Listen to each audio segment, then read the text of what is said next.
खबरदार तक पर दिखाए जाने वाले सुपरहिट फिल्मों की कहानियों की श्रृंखला में आज मैं जिस फिल्म की कहानी को लेकर आप सबके समक्ष उपस्थित हुआ हूं, वह फिल्म है सूर्यवंशम।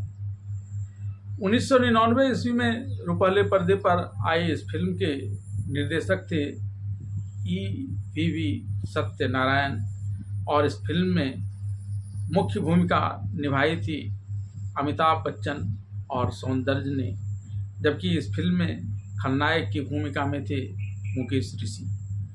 इसके अलावा इस फिल्म में जयसुधा, अनुपम खेर, कादर खान जैसे कलाकारों ने महत्वपूर्ण भूमिका निभाई थी। इस फिल्म की बड़ी खासियत यह थी कि इस फिल्म में अमिताभ बच्चन ने दोहरा चरित्र निभाया था, पिता और पुत्र का। तो वहीं पर्दे पर बिल्कुल दिखाई नहीं पड़ने वाली रेखा, उन्होंने इस फिल्म की शुरुआत से लेकर अंत तक अपनी आवाज़ की मौजूदगी दी थी।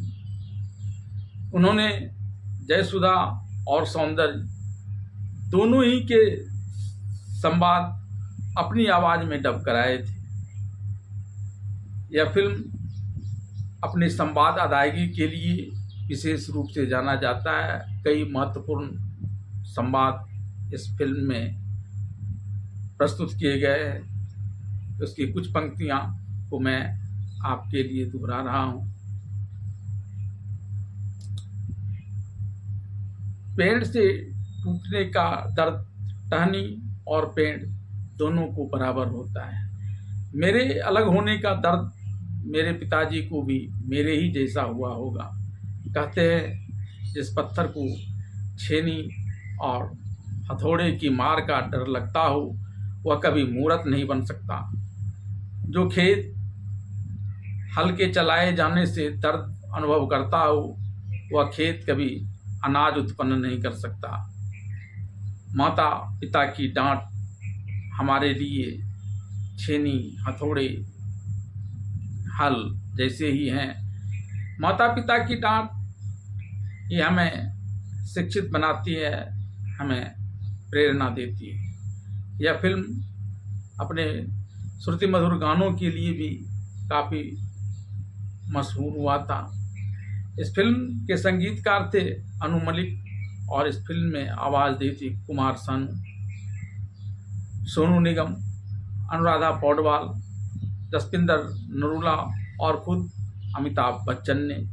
इस फिल्म के श्रुति मधुर गानों में से कुछ गानों को मैं आपके लिए गुनगुनाता हूँ।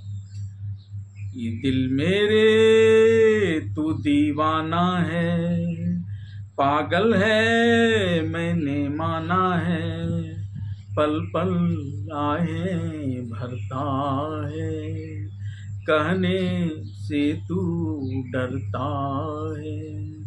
दिल मेरे तू दीवाना है, कोरे कोरे सपने मेरे बरसों से थे कितने अधूरे, तूने इसमें रंग सजा के कर दिए मेरे सपने पूरे। वादा है वादा, चाहेंगे तुझको जीवन से ज़्यादा, ये वादा पीपल के पतवा पे लिख दी दिल की बात, आई है हवाएं लेके पिया जी का साथ, ये तो जगाए हमें सारी सारी रात, खुशबू से भीगे तेरी मेहंदी वाली हाथ। तो आइए अब जानते हैं क्या है फिल्म सूर्यवंशम की पूरी कहानी। फिल्म सूर्यवंशम की कहानी की शुरुआत ठाकुर भानु प्रताप, जिसका अभिनय अमिताभ बच्चन ने किया है, के जन्मदिन के आयोजन के कार्यक्रम से होता है। इस अवसर पर ठाकुर भानु प्रताप गरीब और लाचार लोगों को वस्त्रादि दान करता है और फिर पूरा परिवार मिलकर फ़ोटो खिंचवाता है। लेकिन ठाकुर भानु प्रताप के इस सपरिवार वाले फ़ोटो में उनका सबसे छोटा बेटा हीरा, जिसकी भूमिका भी अमिताभ बच्चन ने ही निभाई है, वह नहीं होता है। जब फोटोग्राफी की प्रक्रिया चल ही रही थी तभी हीरा हाथ में प्रसाद का एक दोना लिए हुए आता है और सबों को फ़ोटो खिंचवाते देख ठिठक कर वहीं खड़ा रह जाता है। यह देख उसकी माँ शारदा ठाकुर, जिसकी भूमिका जयसुधा ने निभाई है, उसके पास आती है। हीरा प्रसाद का दोना उसे देते हुए कहता है कि उसने बाबूजी के कल्याण के लिए पूजा की है, यह उस पूजा का ही प्रसाद है, इसे बाबूजी को खिला दें। हीरा के हाथ से प्रसाद लेकर शारदा ठाकुर अपने पति भानु प्रताप के पास जाकर कहती है कि आपके किसी शुभचिंतक ने आपके लिए प्रसाद भेजा है। ठाकुर भानु प्रताप उस प्रसाद को खाने के लिए हाथ को मुंह की तरफ बढ़ा ही रहे होते हैं कि तभी उन्हें हीरा दिखाई पड़ जाता है। तब वो अपना हाथ वहीं रोक लेते हैं। जब पूरे परिवार के साथ ठाकुर भानु प्रताप फोटो खिंचवा लेते हैं तब उनकी पत्नी शारदा ठाकुर उनसे एक और तस्वीर हीरा के साथ भी लेकर खिंचवाने का आग्रह करती है, लेकिन ठाकुर भानु प्रताप उसकी इस बात को नज़रअंदाज करते हुए क्षेत्र भ्रमण के लिए निकल पड़ते हैं। क्षेत्र भ्रमण के दौरान वो अपने मुनिम से कहते हैं कि मुनिम जी, मेरा एक ही सपना है, अपने गांव में एक दातव्य अस्पताल खोलने की। न जाने मेरा यह सपना पूरा होगा भी या नहीं। इस पर मुनिम कहता है कि आसपास के 17 गांव के लोगों के सपने को आप पूरा करते हैं, तब भला आपके सपने कैसे अधूरे रह जाएंगे। तभी एक ग्रामीण ठाकुर भानु प्रताप के पास अपनी एक फरियाद लेकर आता है। वह कहता है कि कल मेरी बेटी की शादी होने वाली थी, लेकिन अब यह शादी नहीं हो पाएगी क्योंकि गांव के ही एक दूसरे जमींदार देशराज केवड़ा, जिसकी भूमिका मुकेश ऋषि ने निभाई है, ने न सिर्फ उसके साथ बलात्कार करने का प्रयास किया बल्कि उसे जेल में भी डलवा दिया है। उसकी बात सुनकर ठाकुर भानु प्रताप अपने मुनिम को थानेदार से कहकर उस लड़की को जेल से छुड़वा कर लाने के लिए भेजता है। देशराज केवड़ा से घूस लिए होने के कारण पुलिस इंस्पेक्टर ने न सिर्फ उस लड़की को जमानत पर छोड़ने से इनकार कर दिया बल्कि ठाकुर भानु प्रताप को लेकर यह कह दिया कि वह किसी सरपंच के लिए यहाँ नौकरी करने नहीं बैठे हैं। इस बात को सुनकर ठाकुर भानु प्रताप ने खुद थाना पहुंचकर पुलिस इंस्पेक्टर पर आईपीसी की विभिन्न धाराओं का उल्लेख करते हुए गैर कानूनी ढंग से एक लड़की को हाजत में बंद करने का आरोप लगाया। साथ ही उन्होंने जिला के एसपी को भी फ़ोन कर इस बात की जानकारी दे दी। तब एसपी ने पुलिस इंस्पेक्टर को उस लड़की को तत्काल जेल से छोड़ देने के लिए कहा। जेल से लौटकर आने के बाद वह लड़की गांव में पंचायत लगवाती है। सरपंच ठाकुर भानु प्रताप इस मामले में देशराज केवड़ा और उस लड़की दोनों की बातों को सुनकर देशराज केवड़ा को सज़ा सुना देता है। तब पुलिस उसे जेल ले जाती है। जेल से लौटकर आने के बाद देशराज केवड़ा अपने राइफल से अपने पूर्वजों की तस्वीरों पर दनादन गोली चलाते हुए कहता है कि उन लोगों ने संपत्ति चाहे जो भी बना ली, लेकिन प्रतिष्ठा थोड़ी भी बना कर नहीं रखी। आज ठाकुर भानु प्रताप का सब जगह बोलबाला है और मुझे कोई पूछने वाला नहीं। फिर वह मन ही मन कहता है कि वह ठाकुर भानु प्रताप को नीचा दिखा कर रहेगा। एक दिन जब हीरा ट्रैक्टर की सफाई कर रहा होता है तभी उसके दोनों भाई वरुण ठाकुर और करण ठाकुर तैयार होकर शहर जाने के क्रम में हीरा से कहता है कि आज कुछ विशेष मेहमान आने वाले हैं, तुम ऊपर जाकर कमरे की सफाई कर दो। वह कमरे की सफाई करने जा रहा है तभी वह रास्ते में अपनी भाभियों को बैठा हुआ देखता है। वह भाभियों से आने वाले मेहमान के बारे में जानने की इच्छा प्रकट करता है। इस पर दोनों भाभियाँ उसका मजाक उड़ाते हुए कहती हैं कि तुम जानकर करोगे ही क्या। फिर हीरा इसी बात को दोहराते हुए कमरे की सफाई करने चला जाता है। वहाँ से लौटकर वह सड़क पर जा रहा होता है तब उसका नौकर धर्मेंद्र, जिसे वह मिंद्रा कहकर पुकारता है, जिसकी भूमिका अनुपम खेर ने निभाई है, वह भी हीरा के साथ आगे बढ़ने लगता है। कुछ ही दूरी पर उसे एक लड़की भेड़ को हाँकते हुए दिखाई पड़ती है। मिंद्रा उस लड़की से कहता है कि तुम्हारा बेटा रो रहा है और तुम यहाँ भेड़ को पुचकार रही हो। तब वह लड़की कहती है कि भेड़ को छोड़कर जा भी तो नहीं सकती हूँ। इस पर हीरा उसके भेड़ को उसके घर पहुँचा देने की बात करता है। मिंद्रा और हीरा भेड़ को हाँकते हुए उसके घर पहुँचाने जा रहे होते हैं। तभी राधा, जिसकी भूमिका सौंदर्य ने निभाई है, मेजर रंजीत सिंह जो उसके पिता का दोस्त है और जिसकी भूमिका कादर खान ने निभाई है, के साथ कार से आ रही है। वह बार बार कार से हॉर्न देकर हीरा और मिंद्रा पर गुस्सा रही है।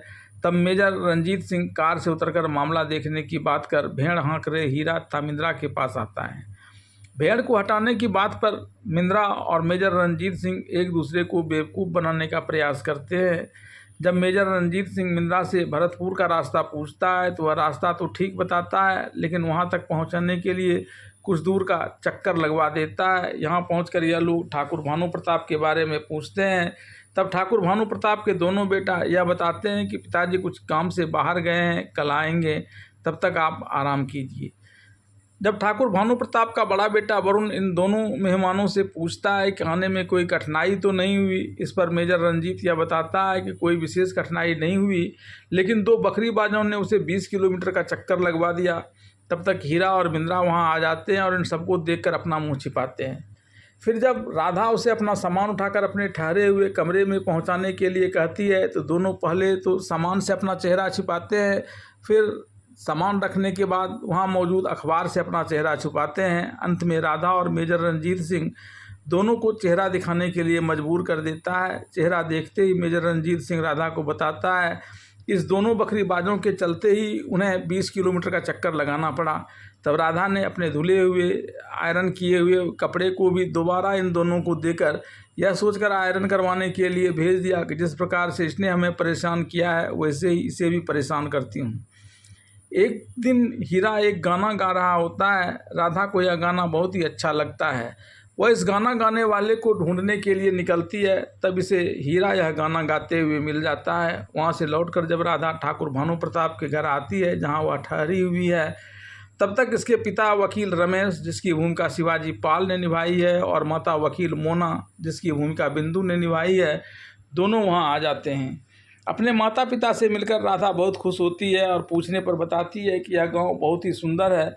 फिर वह हीरा को सामान उठाने के लिए कहकर आगे बढ़ती है। इस पर जब उसके पिता रमेश यह पूछते हैं कि तुमने उन्हें सामान उठाने के लिए क्यों कहा, इस पर राधा कहती है कि वह तो यहाँ का नौकर है। फिर रमेश हीरा के पास जाकर पूछता है कि वह ठाकुर भानु प्रताप का बेटा है, तो हीरा सहमति में सिर हिला देता है। फिर रमेश उसकी जगह खुद सामान लेकर आ जाता है। तब राधा को पता चलता है कि हीरा वास्तव में नौकर नहीं बल्कि ठाकुर भानु प्रताप का बेटा है। उस दिन ठाकुर भानु प्रताप भी बाहर से लौटकर अपना घर आ जाते हैं। तब सब मिलकर राधा के भाई और हीरा की बहन यानी ठाकुर भानु प्रताप की बेटी की शादी का मुहूर्त निकलवाते हैं। इसी क्रम में राधा जब वहाँ से निकलकर हीरा की दोनों भतीजियों से हीरा के बारे में सवाल करती है तो वह दोनों उसे बताती है कि छोटे चाचा दादाजी के सामने नहीं आते हैं क्योंकि दादाजी उन्हें पसंद नहीं करते हैं। इसके बाद राधा मिंद्रा के पास जाती है और उससे हीरा को लेकर सवाल पूछती है कि घर में सभी की बड़ी इज्जत है, लेकिन हीरा के साथ ऐसा दुर्व्यवहार क्यों किया जाता है। इस पर मिंद्रा बताता है कि हीरा पढ़ने लिखने में बिल्कुल शून्य था, परीक्षा में भी उसे 0 अंक आते थे, लेकिन पिता का कोपभाजन न होना पड़े इसके लिए वह उन अंकों को 100 बना देता था। लेकिन उसे इस बात की भी जानकारी नहीं थी कि 100 में कितने शून्य होते हैं। कभी वह 3 शून्य लगाता, कभी 4 शून्य, तो कभी 5 शून्य। वहीं उसका दोनों भाई पढ़ने में तेज था। पढ़ लिख कर उसमें से एक डॉक्टर और एक इंजीनियर बन गया। ठाकुर भानु प्रताप के एक मित्र का जब कार दुर्घटना में मृत्यु हो गई तो उन्होंने उसकी बेटी गौरी सिंह, जिसकी भूमिका रचना बनर्जी ने निभाई है, को भी अपने ही पास लाकर पाल पोस कर बड़ा किया। जब गौरी छोटी थी तब हीरा के साथ पढ़ती थी। एक दिन जब एक शिक्षिका उसकी गलती के लिए उसकी पिटाई कर रही थी तब हीरा ने स्लेट फेंक कर उस शिक्षिका का माथा फोड़ दिया और गौरी को साथ लेकर वहां से भाग गया। इसके बाद ठाकुर भानु प्रताप ने हीरा की पढ़ाई छुड़वा दी और गौरी को पढ़ने के लिए शहर भेज दिया। गौरी प्रत्येक शनिवार को घर आती थी। जब प्रत्येक शनिवार को वह गौरी घर आती तब हीरा बहुत खुश हुआ करता था। गौरी के साथ ब्याह करने को लेकर वह तरह तरह के सपने देखता। एक दिन जब वह गौरी को लेकर घर आ रहा था तब गौरी ने उसे हल्का बुखार होने की बात बताई। इस पर वह उसे एक अस्पताल ले गए, लेकिन जब अस्पताल में गौरी को इंजेक्शन दिया गया तो हीरा को काफ़ी गुस्सा आया और उसने डॉक्टर को भी जाकर यह दिखाने के लिए कि इंजेक्शन देने पर किसी को दर्द होता है, उसे भी इंजेक्शन लगा दिया। उसकी इस बात की जानकारी जब ठाकुर भानु प्रताप को लगी तो हीरा पर काफ़ी गुस्सा करने लगे और तब उसकी मां ठाकुर शारदा ने अपने पति भानु प्रताप से कहा कि इसकी शादी करा दो, सिर पर जिम्मेदारी पड़ेगी तो खुद ही सुधर जाएगा। इस पर भानु प्रताप ने कहा कि एक मूर्ख गंवार से कौन शादी करेगा। तब शारदा ठाकुर ने कहा कि लड़की घर में ही है और उन्होंने ऐसा कहते हुए गौरी की तरफ इशारा किया। हालांकि भानु प्रताप ने कहा कि मैंने उसे पाला है, इसका मतलब यह तो नहीं कि उसका हीरा के साथ ब्याह कर दिया जाए। तब शारदा ठाकुर ने कहा कि गौरी भी हीरा से प्यार करती है और हीरा भी गौरी से प्यार करता है। इस पर जब एक रस्म अदायगी का कार्यक्रम चल रहा था और गौरी सिंह शहर से यहाँ आई तो यह देखकर आश्चर्यचकित रह गई इधर हीरा ने यह प्रण किया था कि अगर गौरी से उसका ब्याह होता है तो वह सभी देवालयों में नारियल चढ़ाएगा। एक दिन वह एक देवालय में नारियल चढ़ा रहा था कि तभी उसे किसी के नदी में कूदने की आवाज़ आई। हीरा ने जब उसे निकाला तो सामने गौरी को पाया। तब उसने गौरी से उसकी आत्महत्या करने का कारण पूछा तो गौरी ने बताया कि वह उसके साथ शादी करना नहीं चाहती है क्योंकि दोनों का कोई मुकाबला नहीं है। हीरा अनपढ़ है तो गौरी काफ़ी पढ़ी लिखी है, उसके दोस्त उसका मजाक उड़ाएंगे। तब हीरा ने गौरी से कहा कि यह बात अगर मेरे पिता भानु प्रताप को पता चल जाएगी तो वह अपने आप को काफ़ी कोसेंगे कि आखिर उन्होंने गौरी से पूछा क्यों नहीं। दरअसल उन्हें तो भरोसा था कि गौरी उसकी बातों को नहीं उठाएगी और वे कोई गलत नहीं कर रहे हैं। उन्हें तुम्हारे मुझसे प्यार न करने की जानकारी नहीं थी और इसलिए उन्होंने ऐसा किया था। अब मैं ऐसा करता हूँ कि मैं ही यह बात कह देता हूँ कि मैं गौरी से ब्याह करना नहीं चाहता हूँ क्योंकि मैं तो वैसे ही पिता की नज़रों में गिरा हुआ हूँ। थोड़ा और गिर जाऊँगा लेकिन तुम्हारा दर्जा तो मेरे पिता की आंखों में और बढ़ जाएगा। हीरा के गौरी संग ब्याह करने से इनकार करने पर ठाकुर भानु प्रताप उस पर काफ़ी गुस्सा करते हैं और गौरी की शादी दूसरे लड़के के संग तय कर देते हैं। एक दिन गौरी की सहेलियां उसके साथ भानु प्रताप के घर आती है। गौरी सबसे उसका परिचय करवाती है लेकिन हीरा से उसका परिचय नहीं करवाती है। जब उसकी सहेलियां उसके बारे में पूछती है तो गौरी कहती है कि यह नौकर है। तब वहाँ खड़ी राधा को यह बात अच्छी नहीं लगती है। वह उस समय अपने सहेलियों को बुलाकर हीरा का उससे परिचय कराती है और हीरा के बड़प्पन के बारे में उन लोगों को बताती है। इस पर गौरी राधा को लेकर सवाल करती है तो उसकी भाभी बताती है कि यह मेरी ननद की ननद है जो IAS की तैयारी कर रही है। इस पर गौरी झेंप जाती है। फिर राधा हीरा को एकांत में बुलाती है। हीरा वहाँ आता है और राधा से जो बातें कहनी है कह देने के लिए कहता है। इस पर राधा उसे अपने संग शादी करने को लेकर प्रश्न करती है। इस पर हीरा यह कहते हुए वहाँ से चला जाता है कि अनपढ़ के पास पढ़े लिखे लोगों के सवाल का जवाब नहीं होता है। इसके बाद राधा गाना गाकर उसकी मनोहार करने लगती है। धीरे धीरे राधा और हीरा प्यार करने लगते हैं। एक दिन राधा के पिता वकील रमेश अपने बेटा जो ठाकुर भानु प्रताप का दामाद है उसके साथ स्टेशन में लगी देशराज केवड़ा की एक महंगी कार देखता है। वह इस बात को लेकर आश्चर्य व्यक्त करता है कि यहाँ इतनी महंगी कार किसके पास है। तब देवराज केवड़ा इस कार को उसके घर के पोर्टिको में लगा देता है और अपने गाँव के दामाद को अपनी तरफ से उपहार बताता है। फिर वह अपने घर आकर बेटा अर्जुन को बताता है कि इतनी महंगी कार उसने वकील रमेश जो भानु प्रताप का समधी है उसे ऐसे नहीं दिया है, बल्कि इसके पीछे ठाकुर भानु प्रताप को नीचे दिखाने की उसकी एक बड़ी साजिश है। तुम्हारी शादी वकील नरेश की बेटी राधा से कर दी जाएगी और फिर राधा को हम यहाँ कष्ट देंगे और इसके बदले नरेश ठाकुर भानु प्रताप की बेटी उर्मिला को कष्ट देगा और फिर हम जैसा नरेश से करने कहेंगे वैसा वह भानु प्रताप से कहकर हमारा काम करवाएगा और हम उसे नीचा दिखाएंगे। इसके बाद अर्जुन और देशराज केवड़ा वकील रमेश के यहाँ जाता है और उसकी बेटी का हाथ मांगता है। इस पर वकील रमेश की पत्नी वकील मोना ब्याह के लिए राजी हो जाती है। लेकिन जब राधा इस बात को सुनती है तो वह इस बात को लेकर काफ़ी गुस्सा करती है कि बिना उससे पूछे यह रिश्ता कैसे तय कर दिया गया। इस पर उसकी माँ वकील मोना कहती है कि उसकी शादी 18 तारीख को होगी, यह मेरा वादा है। इस पर राधा कहती है कि मेरी शादी 18 तारीख को ही होगी, लेकिन अर्जुन से नहीं बल्कि हीरा से, यह मेरा वादा है। शादी के मुद्दे पर माँ के साथ मतभेद होने के बाद राधा हीरा को एक संदेश भिजवाती है कि उसकी माँ ने उसकी शादी उसके ही गांव के ठाकुर देशराज केवड़ा के बेटे अर्जुन के साथ 18 तारीख को तय कर दी है। उस दिन आप यहाँ आएँ तो हम मंदिर चलकर शादी कर लेंगे और अगर आप नहीं आए तो मैं अपने गले में मंगलसूत्र की जगह फांसी का फंदा डालकर आत्महत्या कर लूँगी।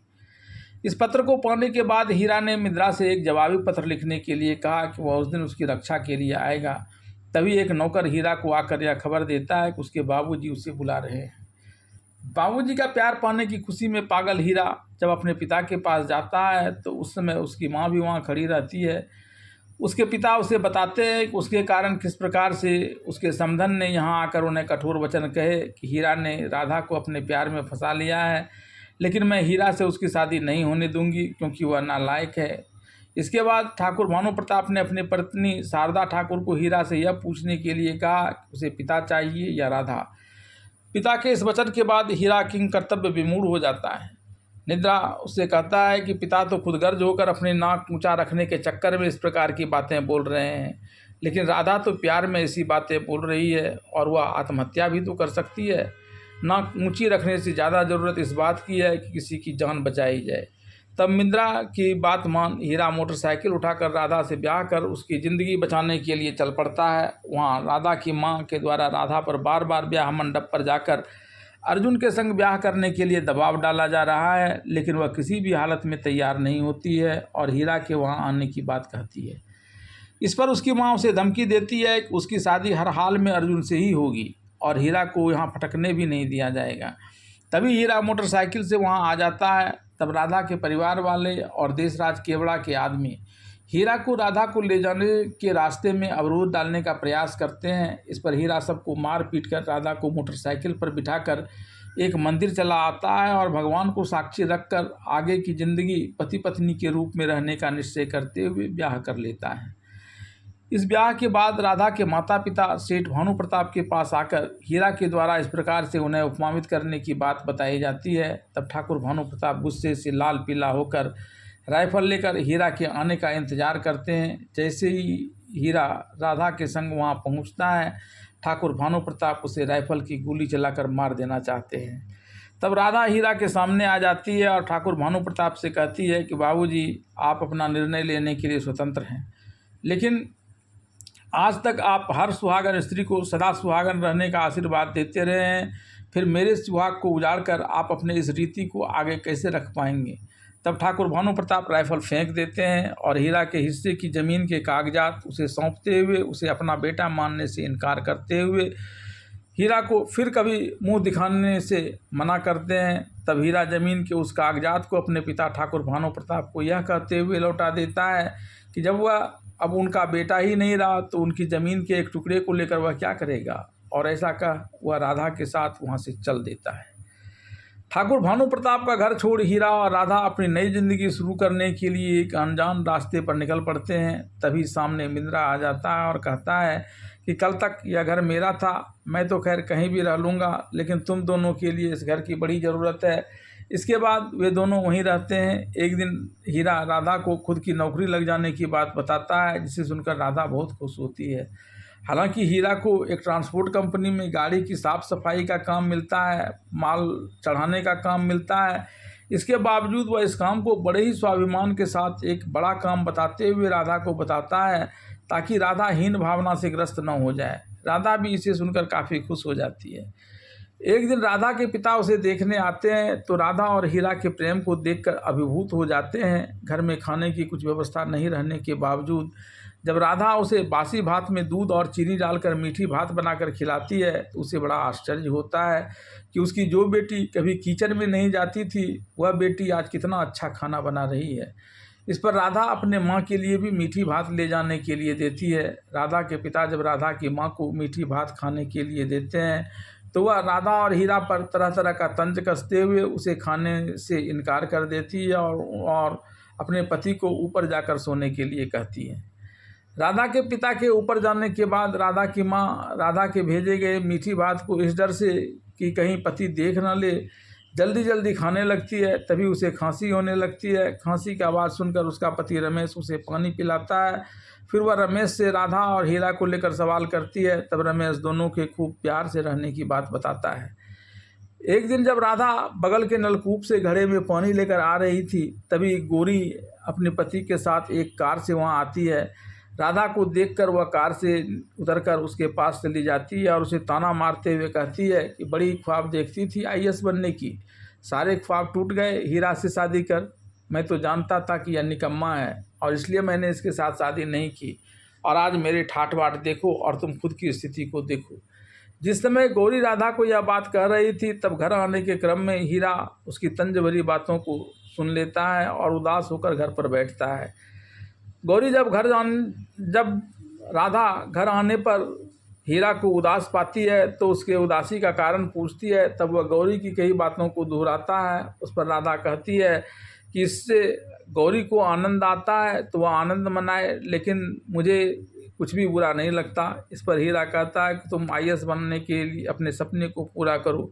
तब राधा कहती है कि मेरे सपने मेरे नहीं रहे, अब यह सपने हमारे हो गए हैं। तब हीरा दोनों के सपने को पूरा करने की बात करते हुए कहता है कि तुम्हारा कद जितना बढ़ेगा मेरी भी प्रतिष्ठा उतनी ही बढ़ेगी। एक दिन हीरा बस पर बोझ चढ़ा रहा होता है, तभी राधा जो अपने पिता के दोस्त मेजर रंजीत सिंह के साथ मंदिर पूजा करने गई है, उसे ऐसा करते हुए देख लेती है। इससे उसे काफ़ी तकलीफ़ होती है और वह हीरा से कहती है कि तुम तो कहते थे कि मालिक के बाद तुम्हारा ही पोजीशन है, तुम्हारी यही पोजीशन है, तुम क्या समझते हो कि तुम इतनी मेहनत कर कमाई करोगे और मैं घर में बैठी IAS की तैयारी करती फिरूँगी। इस पर हीरा कहता है कि मैं तो पढ़ा लिखा नहीं हूँ, ऐसे में इस काम के अलावा मुझे और कौन सा काम मिलता। तब मेजर रंजीत कहता है कि तुम ऐसा करो कि मुझसे पैसे उधार ले लो और एक बस खरीद कर चलाओ। फिर हीरा एक बस खरीद लेता है जिसे वह ठाकुर भानु प्रताप के नाम से चलाता है। बस को मिंद्रा, मेजर रंजीत और एक लड़की वंदना जो टिकट काटने का काम करती है मिलकर चलाने लगते हैं। वंदना टिकट काटने के दौरान सभी पैसेंजर से रोमानी बातें करती है। इससे केवड़ा ठाकुर के बस में सवारी करने वाले यात्री भी अब हीरा ठाकुर की बस को ज़्यादा प्रश्रय देने लगे हैं। लाइन में लगकर वंदना से बात करने का मौका तलाशने के लिए लोग घंटों इस गाड़ी के आने का इंतज़ार करते हैं। हीरा को जब लेडी कंडक्टर के द्वारा रोमानी बातें कर अपनी गाड़ी में बैठने की जानकारी मिलती है तो वह मिंद्रा और मेजर रंजीत पर गुस्सा करते हुए कहता है कि यह गाड़ी मेरे पिता भानु प्रताप के नाम पर है और वह अपनी इस गाड़ी में ऐसी हरकतें नहीं करने देगा जिससे पिताजी के नाम पर बदनामी का धब्बा लगे। फिर वह कहता है कि आप लोग अब बैठिए, गाड़ी मैं चलाकर दिखाऊंगा कि गाड़ी कैसे चलाई जाती है। फिर हीरा गाड़ी चलाने लगता है और तरह तरह की रियायतें पैसेंजर को देकर पैसेंजर को अपनी गाड़ी का नियमित पैसेंजर बना लेता है, जिससे देशराज केवड़ा की गाड़ी के सारे पैसेंजर अब इसकी गाड़ी से यात्रा करने लगे हैं। जल्दी ही यह कई गाड़ियों का मालिक हो जाता है। इस दरमियान राधा एक बच्चे की माँ भी बन जाती है।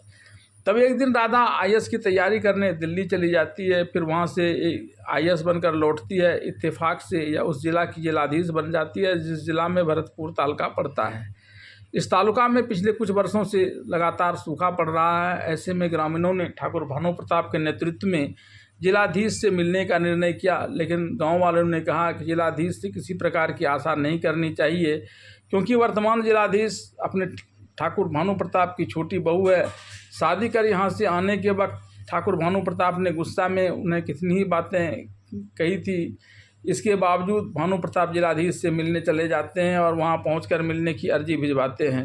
अर्जी पाते ही राधा उन्हें अंदर बुला लेती है। फिर एक पेपर वेट गिरने के बहाने इनका चरण स्पर्श करते हुए इनके आवेदन को देखते हुए कहती है कि आपके तालुका में दिसंबर से पानी मिलना शुरू हो जाएगा।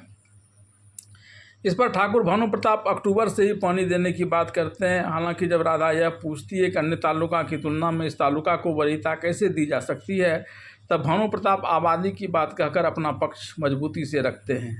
राधा भी बातचीत कर ऐसा करने का भरोसा देती है। इस बीच उसकी सहेली का फ़ोन आता है जिसे वह 15 तारीख को शादी की चौथी वर्षगांठ पर आमंत्रित करती है, लेकिन राधा वहां जाने में यह कहकर अपनी असमर्थता व्यक्त करती है कि वह दिन उसके ससुर का जन्मदिन है और उस दिन वह और उसके पति अपने पिता के लिए पूजा करते हैं। तब उसकी सहेली उसके बच्चे को लेकर सवाल करती है तो यह उसके भी ठीक ठाक होने की बात करती है। जिलाधीश से मुलाकात कर ठाकुर भानु प्रताप जब गांव लौटते हैं तो भरतपुर के लोग कहते हैं कि इन लोगों ने छोटी बहू को लेकर न जाने क्या क्या बातें की, लेकिन वह तो बहुत ही अच्छी निकली। पैर छूकर ससुर का सम्मान भी किया और कुर्सी पर बैठकर जिला अधिकारी के कर्तव्य भी निभाए। हीरा के ट्रांसपोर्ट में बसों की संख्या बढ़ने और ज़्यादातर यात्रियों के इसके ही गाड़ी में आने की वजह से देशराज केवड़ा की गाड़ियों के लिए पेट्रोल और डीजल का व्यवस्था करना भी मुश्किल हो गया। तब वह अपने सारे स्टाफ को फटकार लगाता है। इस पर उसका लड़का अर्जुन कहता है कि हीरा ने सस्ते स्कीम चलाकर हमारे पैसेंजर को अपने पक्ष में कर लिया है। ऊपर से उसकी पत्नी यहाँ की जिलाधीश भी बन गई है। इससे सूर्यवंश का नाम काफ़ी ऊंचा हो गया है। इस बीच ठाकुर भानु प्रताप ने गांव वाले के लिए सिंचाई के पानी की भी व्यवस्था करवा ली है। बेटा अर्जुन की यह बात सुन देवराज केवड़ा गुस्से में पैर पटकते हुए कहता है कि अब ना तो सूर्यवंश आगे बढ़ेगा और न ही ठाकुर भानु प्रताप और हीरा कुछ उन्नति कर पाएगा, बल्कि अब इसका विनाश होगा। एक दिन राधा के साथ गौरी उसके घर आती है। वह यहाँ हीरा से मिलना चाहती है। हीरा से मिलकर वह कहती है कि पिछले 6 महीने से मेरे पति बेरोजगार बैठे हैं, घर की स्थिति काफ़ी ख़राब हो गई है। मैं चाहती हूँ कि आप अपने शुगर फैक्ट्री में प्रोडक्शन मैनेजर का पद इन्हें दे दें। इस पर हीरा कहता है कि अगर उसे अपनी हेठी ना समझे तो मुझे ऐसा करने में कोई परेशानी नहीं है। ऐसा कहते हुए हीरा वहाँ से चला जाता है। तब राधा गौरी से कहती है कि कभी तो मुझ पर ताना मारा करती थी कि हीरा गंवार है, कुछ नहीं कर सकता, इसलिए मैंने इससे शादी नहीं की। लेकिन अब देखो वक्त कितना बदल गया है। लेकिन मैं यह सब तुम्हें जलाने के लिए नहीं कह रही हूँ। मेरे मन में तुम्हारे लेकर कभी कोई बुरे विचार नहीं रहे, लेकिन परिस्थितियाँ बदलती है, इसे सबको समझना चाहिए। हीरा के रूप में मुझे सचमुच का हीरा मिल गया है। इनके मेहनत के बदौलत ही मैं IAS बन सकी। ठाकुर भानु प्रताप एक दिन गांव वाले से कहते हैं कि जल्दी ही वह सरकार को एक आवेदन देकर गांव के स्कूल को हायर सेकेंडरी स्कूल में तब्दील करने के लिए दरखास्त लिखेंगे। तभी वह कलम की स्याही छिड़कते हैं जो हीरा और राधा के बेटे सोनू के कपड़े पर पड़ जाता है, जो उस समय स्कूल में पढ़ाई कर लौट रहा होता है। इस पर जब ठाकुर भानु प्रताप सॉरी कहता है तो वह अनजाने में यह गलती हो गई। तब सोनू कहता है कि जानबूझकर तो ऐसा कोई करेगा भी नहीं। ठाकुर भानु प्रताप का मुनि उन्हें बताता है कि यह अपने छोटे ठाकुर हीरा के संतान हैं। यह बात जानकर ठाकुर भानु प्रताप उसे बच्चों के पास जाकर सोनू से अपने खानदान के बारे में पूछता है तो अपना खानदान सूर्यवंश बताते हुए अपने दादा का नाम ठाकुर भानु प्रताप बताता है। लेकिन जब वह भानु प्रताप से उसके बारे में पूछता है तो वह उसे स्पष्ट रूप से ऐसा कुछ नहीं बताते हुए खुद को उसका दोस्त बताता है। तभी सामने से आ रही एक हाथी को देखकर वह उस हाथी पर चढ़ने के लिए मचलने लगता है। तब ठाकुर भानु प्रताप उसे हाथी की सवारी करवाता है और दोनों के बीच इस प्रकार से दोस्ती प्रगाढ़ होने लगती है। दूसरे दिन ठाकुर भानु प्रताप अपने पोते सोनू के साथ खेल रहे होते हैं। भानु प्रताप अपने पोते के खाने के लिए टिफिन में लड्डू और कुछ अन्य चीज़ें लाते हैं और उसके साथ खेलते हैं। जब वह हाथी के नहीं आने की बात करता है तब खुद ठाकुर भानु प्रताप हाथी बनकर उसे अपनी पीठ पर चढ़ाकर घुमा रहे होते हैं। इन दोनों को ऐसा करते हुए शेर केकड़ा और उसका बेटा अर्जुन देख लेता है और देखकर वहाँ से चला जाता है। जब सोनू का जाने का समय होता है तब ठाकुर भानु प्रताप उसे उसके पिता को देने के लिए कुछ मिठाइयाँ देते हैं। जब यह घर पहुँचता है और अपने पिताजी को खाने के लिए टिफ़िन देता है तब राधा हालांकि उसे इसे खाने से मना करती है कि न जाने किस प्रकार का है। तब जब हीरा सोनू से पूछता है कि उसे कहाँ मिला तब वह कहता है कि मेरे दोस्त ने दिया और मेरा दोस्त कहता था कि आपको ये मिठाइयाँ बहुत पसंद हैं। इस पर हीरा चौंक जाता है और कहता है कि आपके किसी दोस्त को मैं नहीं जानता, फिर आपके दोस्त को मेरे किसी चीज़ के अच्छे या बुरा लगने की जानकारी कैसे मिली। इस पर सोनू अपने दोस्त का तस्वीर बनाकर लाता है जो हीरा से हूबहू मिलता है। तब राधा हीरा से कहती है कि गांव का मुफ्त अस्पताल तो बनकर तैयार हो गया और उसका उद्घाटन पिताजी के हाथों होना है, लेकिन अभी उन्हें आमंत्रण पत्र तो दिया ही नहीं गया है। तब वह एक दिन उसे स्कूल के समीप ही आकर यह आमंत्रण पत्र देते हुए कहती है कि आपने घर में आने से मना किया था, इसलिए मैं आपको यहाँ ही आमंत्रण पत्र दे रही हूँ। इसके बाद ठाकुर भानु प्रताप नाराज़गी जताते हुए अपनी कार पर बैठकर सुजाता ठाकुर को लेकर वहाँ से निकल पड़ते हैं।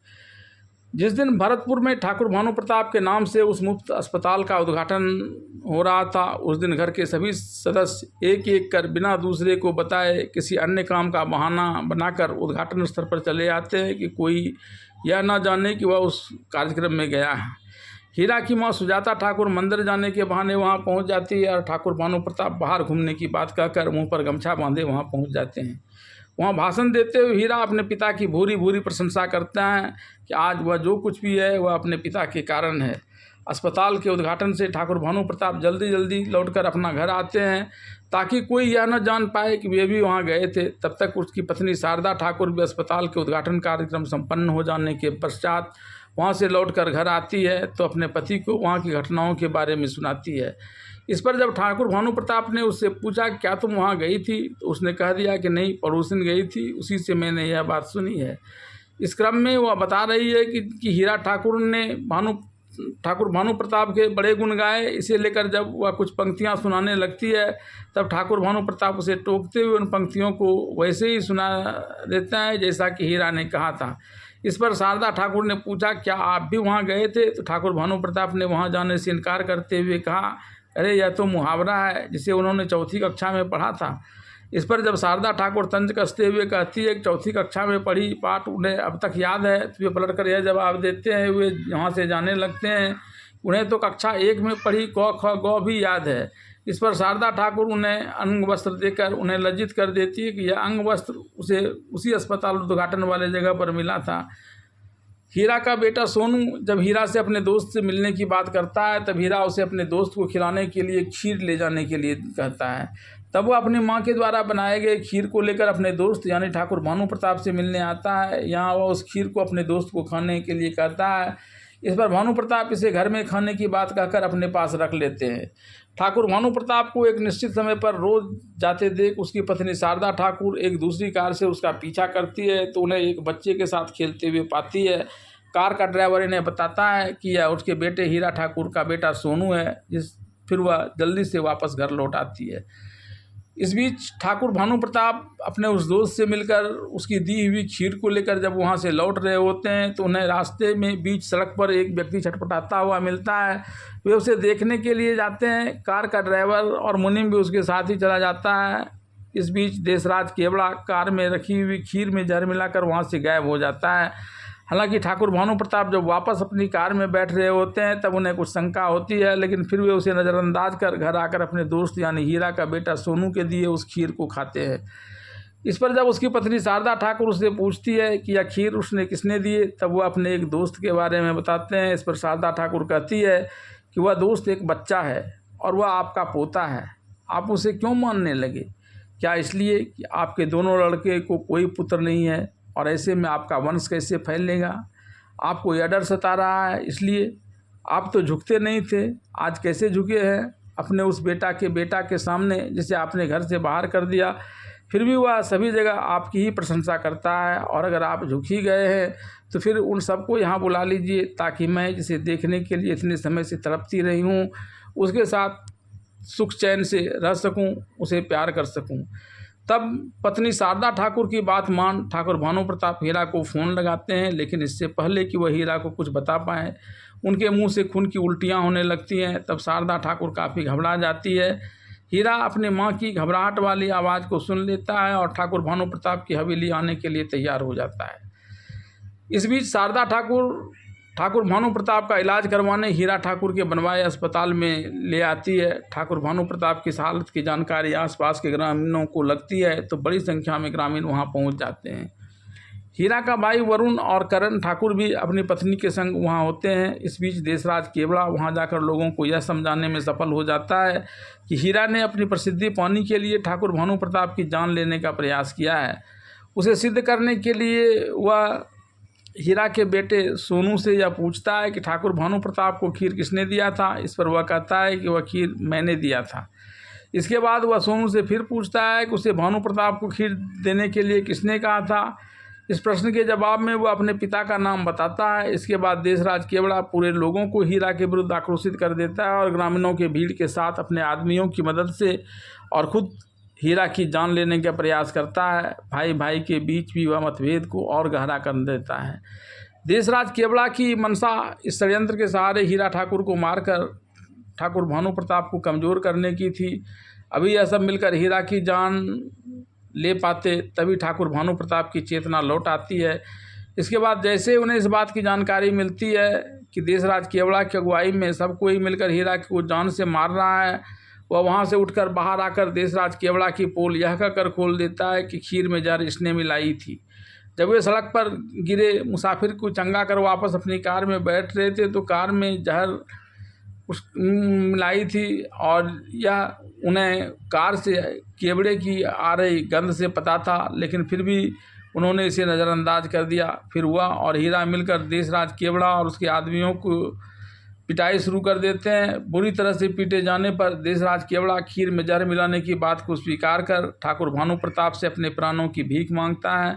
भानु प्रताप उसे जिंदा छोड़ देते हैं। फिर भानु प्रताप, हीरा और उसके परिवार के सभी लोग खुशी खुशी मिलकर रहने लगते हैं और इसके साथ ही फिल्म सूर्यवंशम की कहानी समाप्त हो जाती है।